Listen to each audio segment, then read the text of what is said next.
परम तारक आनंद ज्ञानी श्री हरिंद्र परमात्मा सभी जीव का कल्याण करने के लिए धर्म तीर्थ की स्थापना करते हैं।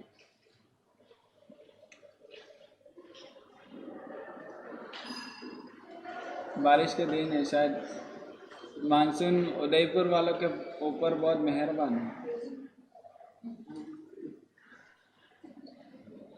तो हमारी रामायण चल रही थी और रामायण में 3 दिन की छुट्टी के बाद आज वापस हम सुनेंगे। इंसान के पास 3 चीजें होती है। हर इंसान के पास 3 चीजें होती है। कौन कौन सी होती है बता सकते हैं? 3 चीजें हर किसी के पास में होती है। एक तो तन होता है, एक तो मन होता है और एक धन होता है। तन, मन और धन, ये 3 चीजें हर किसी के पास में होती है। इंसान के पास में तन, मन और धन तीनों होती है और इसी की चिंता सबको रहती है। तन, मन और धन। तो जिसको तन और धन की चिंता रहती है वो संसारी कहलाता है। जिसको तन और धन की चिंता रहती है वो संसारी कहलाता है और जिसको मन की चिंता रहती है वह संत कहलाता है। आपको सबसे ज्यादा किसकी चिंता रहती है? आप ही हो, आपसे ही पूछूंगा, और कोई भी नहीं है। आप सबसे ज्यादा चिंता किसकी रहती है? तन की। थोड़ा सा बुखार आ जाता है तो गोलियां खानी चालू हो जाती हैं। आपके घर में, आपकी बात तो नहीं करूंगा, लेकिन आपके घर में बहू बेटियां रहती हैं, उनके यदि गाल पे यदि पिंपल्स आ जाता है तो क्या करते हैं? 10 प्रकार की क्रीमें ले आते हैं। तो तन की जो चिंता रहती है वह संसारी करता है, यानी जिसको तन की चिंता रहती है और धन की चिंता रहती है वो संसारी कहलाता है। तो तन और धन किसी को भी दे दोगे चलेगा। आपके परिवार वालों को, आपके संबंधी को, आपके बेटे को, आपके पड़ोसी को, किसी को भी तन और धन दे दोगे चलेगा, लेकिन मन जो रहता है वह संभाल के रखना, क्योंकि मन संसार में मत जा। तन और धन जो रहता है वह संसार में दे दोगे, संसार में रहने वाले रिश्तेदारों को दे दोगे तो चले जाएगा, लेकिन मन तो हमेशा परमात्मा को ही देना, क्योंकि संसार में यदि मन देंगे तो मन खट्टा हो जाएगा, किसी ना किसी के ऊपर तो खट्टा हो ही जाएगा। लेकिन परमात्मा के आगे यदि मन दोगे तो वो मन मीठा हो जाएगा। और मन बड़ा महान रहता है।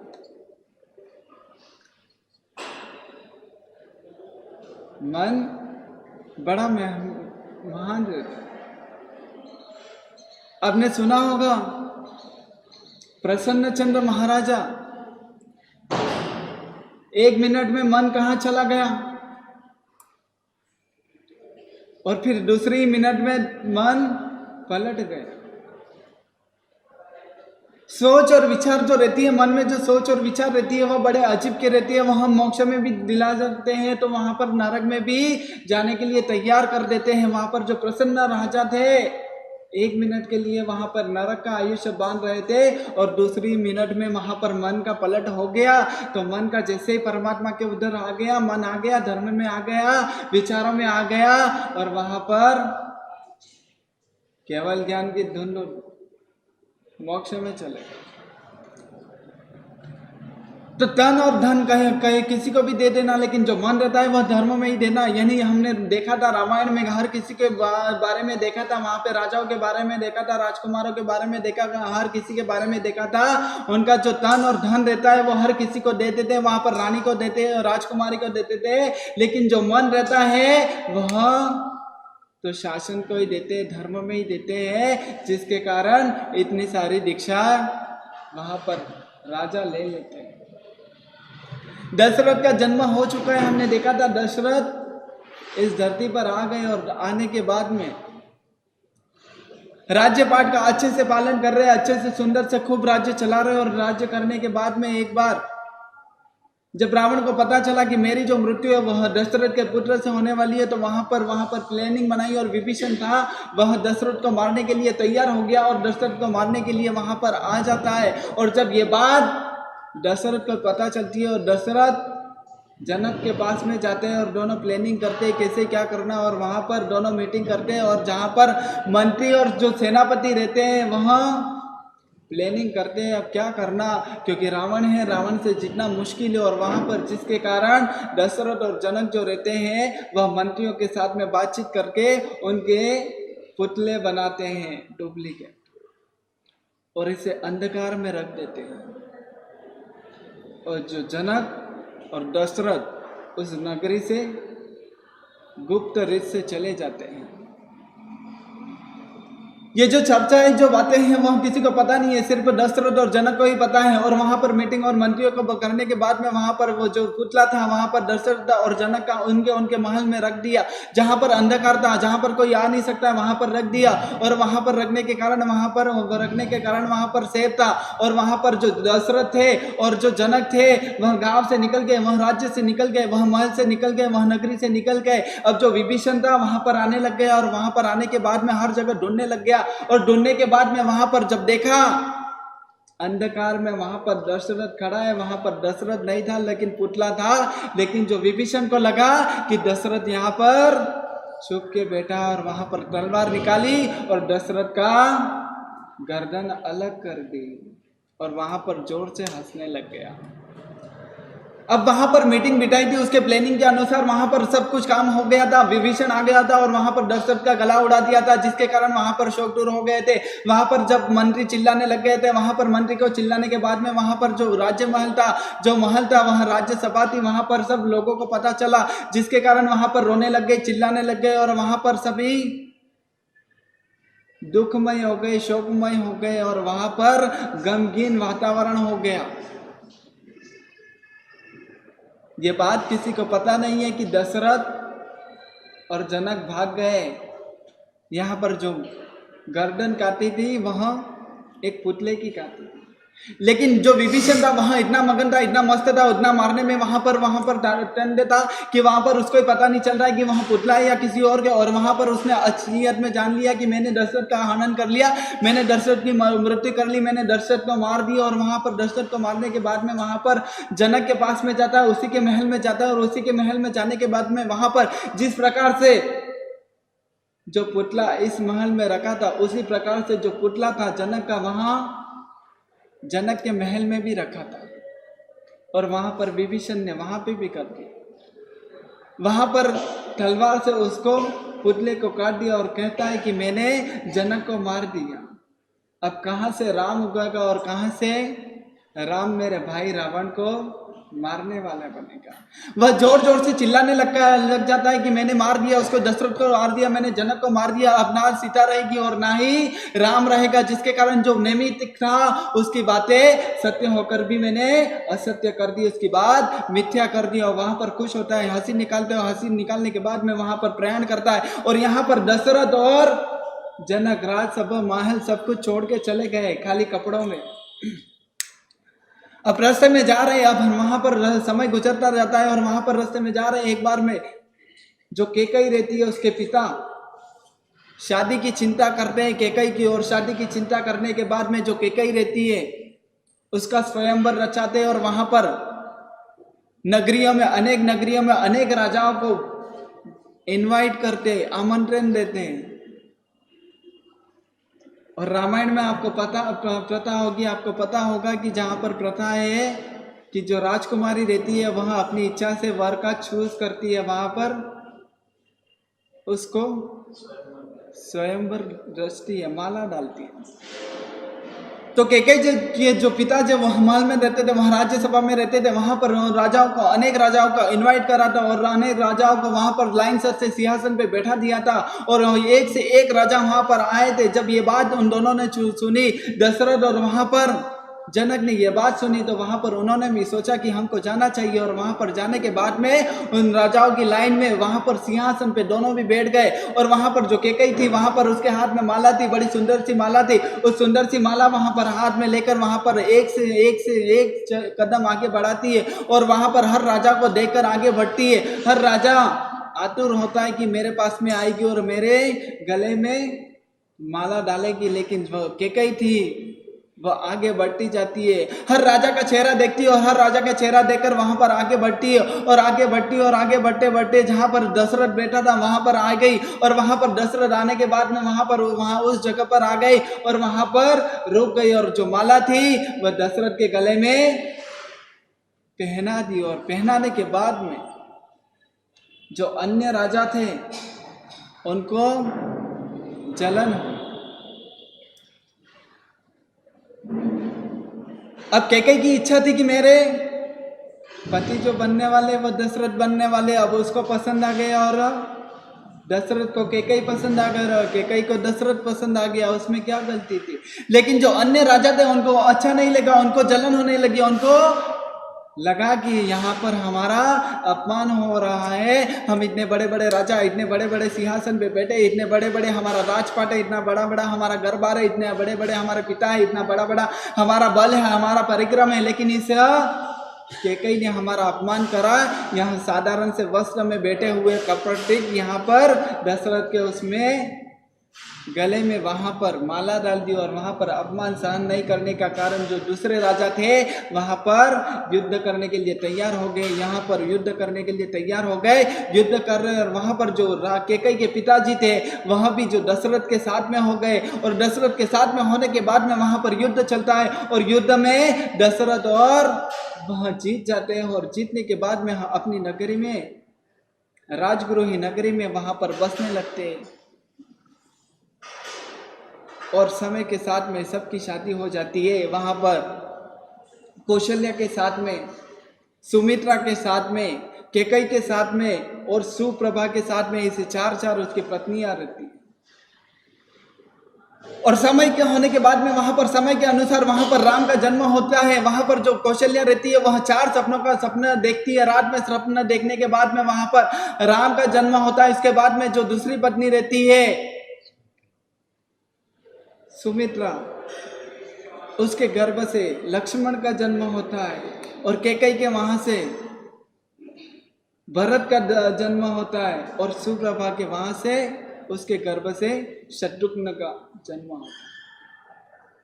अब इन चारों का जन्म हो जाता है, लेकिन अब हमको सीता को देखना है कि सीता का जन्म कैसे होता है। तो वहां पर जो सीता रहती है वहां सीता का भी जन्म हो जाता है। वह एक भाई के साथ में जुड़वा, वहां दोनों जन्म हो जाता है। लेकिन जो जुड़वा भाई रहता है, एक बहन रहती है, एक भाई रहता है, दोनों जन्म हो जाते हैं। लेकिन जो भाई रहता है उसका एक देव हरण कर लेता है, क्योंकि पूर्व भाव का द्वेष होता है, पूर्व भाव का वेर होता है और पूर्व भाव के वेर होने के कारण जो वहां पर देखता है कि यह जनक का बेटा राजपुत्र होने वाला है और वो बात वह देव सहन नहीं कर पाता, जिसके कारण उसको ले जाता है वहां से उठा करके। और उसके पूर्व भाव की बात करें तो वहां एक ब्राह्मण रहता है, जो जनक का बेटा पुत्र रहता है, वो ब्राह्मण रहता है। उस ब्राह्मण के एक माता पिता रहते हैं और माता पिता और वह ब्राह्मण, वह तीनों रहते हैं। समय के साथ में शादी हो जाती है। शादी होने के बाद में समय गुजरता है और समय गुजरने के साथ में जो ब्राह्मण की जो पत्नी रहती है, उस पत्नी को एक दूसरा ब्राह्मण था, उसकी नजर गई और उसकी नजर जाने के बाद में वहां पर आंखों से आंखों मिलती है और वहां पर प्रेम हो जाता है। अब ब्राह्मण की पत्नी थी और दूसरे ब्राह्मण को उस ब्राह्मण की पत्नी से प्रेम हो गया और वहां पर उस ब्राह्मण की, जब वहां पर नहीं था, उस ब्राह्मण की पत्नी को लेकर हरण करके वहां पर चुरा करके भगा करके वहां पर ले गया। अब वो जो दूसरा ब्राह्मण था वह दुखी हो गया। और दुखी होने के कारण वहां पर भटकने लग गया, वहां पर ढूंढने लग गया, और ढूंढने के कारण वहां पर उसके माता पिता जो उसके प्रति प्रेम करते थे, अपने पुत्र के प्रति प्रेम करते थे, अपने लड़के के प्रति प्रेम करते थे, वह उसको ढूंढने के लिए चले गए। तो बेटा तो था, वह पत्नी को ढूंढने के लिए चला गया, और जो माँ बाप थे वह बेटा को ढूंढने के लिए चले गए। जंगल में भटक रहे, तीनों भी भटक रहे। और जो ब्राह्मण की पत्नी थी उसको एक दूसरा ब्राह्मण ले गए। तीनों की भटक रहे, अब किसी को किसी का पता नहीं है। और वहां पर जो माता पिता थे उनको सुयोग से वहां पर जंगल में कोई था नहीं, और वहां पर संत मिल गए। उस संत के पास में जाने के बाद में, सत्संग सुनने के बाद में, वैराग्य आने के बाद में वहां पर दक्षा संयम ग्रहण कर लेते। लेकिन जो ब्राह्मण था वह अभी भी भूत की तरह भटक रहा है, वहां पर उसकी पत्नी मिल नहीं रही। और भटकते भटकते वहां पर समय गुजरता जाता है, और वहां पर उसकी तो मृत्यु हो जाती है। और मृत्यु होने के बाद में वहां पर आरते ध्यान में पत्नी के ध्यान में मर जाता है, जिसके कारण वहां उसकी दुर्गति हो जाती है, और वहां पर हंस बनता है। और जो ब्राह्मण जिसकी पत्नी लेकर भाग गया था, सुरसा जिसका नाम था, वो सुरसा उस ब्राह्मण के पास में रहती है। लेकिन एक दिन एक साध्वी जी का सुयोग मंगल होता है, वहां पर मिलन होता है, और मिलन के कारण वहां पर जो रहती है वह दीक्षा ग्रहण कर लेती है। और दीक्षा ग्रहण करने के बाद में वहां पर अच्छे से संयम जीवन जीती, और जीवन जीने के बाद में वहां पर जो उसका जन्म एक राजपुत्री के रूप में होता है। और जो ब्राह्मण रहता है, जो चुरा के ले गया था, वह ब्राह्मण भी समय के साथ में वहां पर एक पुरोहित का भवन में भमने के बाद में, वहां पर कई जन्म करने के बाद में एक पुरोहित के रूप में वहां पर पुत्र हुआ। और वहां पर तीनों ही अगले अगले जन्म में आ गए। और वहां पर जो था, जो ब्राह्मण जिसकी पत्नी थी, वह हंस बन गया था। हंस बनने के बाद में वहां पर एक शिकारी ने उसका शिकार करा था, जिसके कारण वो अर्ध मरा हुआ था और अर्ध जिंदा था, जिसके कारण वहां पर शिकार होने के कारण वह अधमरा हो गया था। और अधमरा होने के कारण एक संत के आगे वहां पर गिर पड़ा, और गिरने के बाद में वहां पर जो संत ने उसने देखा, तो वहां पर उन्होंने नवकार मंत्र सुनाया। और नवकार मंत्र का ऐसा प्रभाव कि वहां पर उसकी जो मृत्यु हुआ, लेकिन मृत्यु के बाद में वहां पर देवलोक में सदगति में पहुंच गया। और सदगति में पहुंचने के बाद में वहां पर दूसरे भाव में एक राजा का पुत्र हुआ, और राजा का पुत्र होने के बाद में वहां पर अपना राज्य कर रहा है। और वहां पर जो ब्राह्मण जो पत्नी को लेकर चला गया था, वह भी पुरोहित का बेटा हुआ। और पुरोहित का बेटा होने के कारण वहां पर एक राजपुत्री थी, जहां राजपुत्री होने के कारण वहां पर शिक्षा पढ़ाई करने के लिए गई एक गुरु के पास में। वहां पर जो ब्राह्मण चुरा के ले गया था, वही ब्राह्मण उसको मिल गया अगले भाव में, और दोनों आपस में पढ़ रहे हैं, साथ में पढ़ रहे हैं। और पढ़ने के कारण वहां पर फिर से राग हो जाता है, अनुराग हो जाता है, और वहां पर उस राजा की बेटी को वह लेकर फिर से भाग जाता है। अब उस राजा की बेटी को वहां पर लेकर भाग जाता है, और जहां पर जो कुलमंडित था, उसका नाम कुलमंडित था, जो ब्राह्मण था, राजपुत्र हो गया। अब राजपुत्र होने के बाद में एक बार घूमते घामते वहां पर उसी शहर में पहुंच गया, जहां पर वह पुरोहित का लड़का और वहां पर राजपुत्री थी। अब राजपुत्री के ऊपर उसने देखा, उस राजा के पुत्र ने देखा, और राजा के पुत्र ने देखते ही देखते आंखें मिली, और आंखें मिलते ही फिर से उसको प्रेम हो गया। अब प्रेम हो गया तो दोनों को भी प्रेम हो गया। अब दोनों को भी प्रेम हो गया तो उनने वेट नहीं करा, और वेट नहीं करा तो वहां पर लेकर फिर से भगा ले गए। रामायण में यही चलता है, भागना और भगाना। तो वहां पर वो कुलमंडी था, वहां पर वो पहले उसकी पत्नी को ले गया था, लेकिन इस बार उसने उसकी पत्नी को ले गया।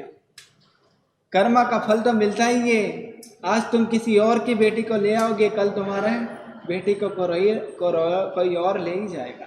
तो यहाँ पर चल रहा है, जो कुलमंडी था वहां पर लेकर चला गया, और वहां पर जो ब्राह्मण था, वहां पर जो पुरोहित का लड़का था, वहां पर फिर से अब उसकी पत्नी के लिए ढूंढ रहा है, ढूंढ रहा है, मिल नहीं रही है, जिसके कारण जंगल में भटक रहा है। और भटकने के कारण एक सुमंगल फिर से मुलाकात एक संत से होती है, और संत के पास में जाने के बाद में वहां पर दीक्षा ग्रहण कर लेता है, ऋषि बन जाता है, मुनि बन जाता है। मुनि बनने के बाद में उसकी मृत्यु हो जाती है। और यहाँ पर जो कुलमंडित और वहाँ पर जो पत्नी रहती है उसकी, वह अपना जीवन चला रहा है। और जीवन चलाने के बाद में वहाँ पर अब पालन पोषण करने के लिए वहाँ पर गांव से भाग जाता है, अपने पिता के महल से भाग जाता है, जिसके कारण एक अटवी में फंस जाता है और वहाँ पर रहने लगता है और वहाँ पर डाकुओं का संग मिलता है, जिसके कारण वहाँ डकैतिया बनता है। और डकैतिया बनने के बाद वहाँ पर चोरी करता है। और एक बार दशरथ महाराजा को जब पता चला तो उसने सजा दी और सजा दी, लेकिन एक बार उसको सजा देने के बाद में उसको छोड़ दिया।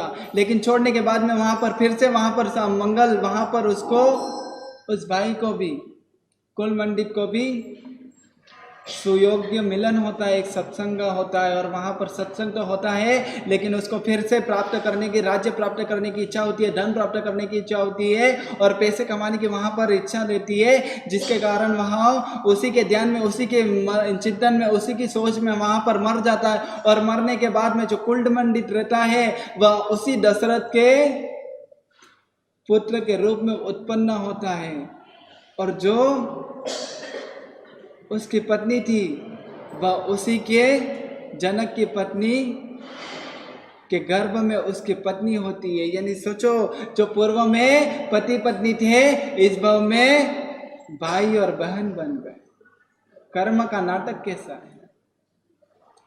जो पूर्व भाव में अपने भाई थे, दोनों भाई मिलन वहां पर पति पत्नी रह रहे थे, अब इस भाव में वहां पर भाई और बहन के रूप में उत्पन्न हो गए। और वहां पर जो पिंगल था, वहां पर जो राजा था, जो अपनी पत्नी को ढूंढ रहा था, दीक्षा लेने के बाद में वहां पर देवलोक में चला गया था और देवलोक में से देखा कि मेरी पत्नी को भगाकर ले गया ये राजकुल में उत्पन्न हुआ है। और वहां पर राजकुल में उत्पन्न ऐसे कैसे हो गया। और वहां पर उस पुत्र को उसने हैक कर लिया, हाइड कर लिया, उसको वहां पर ले गया और ले जाने के बाद में उसको मारने की तैयारी थी। लेकिन जैसे ही मारने वाला था, पत्थर पे पटकने वाला था, उसको खून करने वाला था, लेकिन उसको ध्यान में आया, उसने विचार करा, उसका मन बदला और मन बदलने के बाद में उसने सोचा कि अरे यार, मैंने पूर्व भाव में न जाने कितनी बार इसके साथ में वैर करा, द्वेष करा और यहाँ पर मैं भटकता इस देवलोक में आया हूँ। साधु संत के वहाँ पर प्रवचन सुने और देवलोक में यहाँ पर संत की वाणी सुनकर दीक्षा ग्रहण कर यहाँ पर आया हूँ। मैं अपनी आराधना को क्यों फेल करूँ। और वहाँ पर जो पुत्र था वो जनक के पास से चुरा तो ले लिया था, अब उसको वापिस उसको छोड़ देने की इच्छा हुई, लेकिन जो पुत्र था जनक के वहाँ पर नहीं छोड़ा और किसी और नगरी में, उद्यान में किसी राजा के पास में छोड़ दिया, जहाँ पर उसका भी बेटा नहीं था, जिसके कारण वहाँ पर शोक का मजा करने लग गए, वहां पर आनंद हो गया। और यहाँ पर राजा जनक के घर में शोक हो गया और वहां पर सभी दुखी हो गए पुत्र के वियोग में। और जो सीता थी अब काली सीता ही बची। अब सीता के बारे में हम कल देखेंगे। जिन आज्ञा ने कुछ कहा तो इच्छा मिली।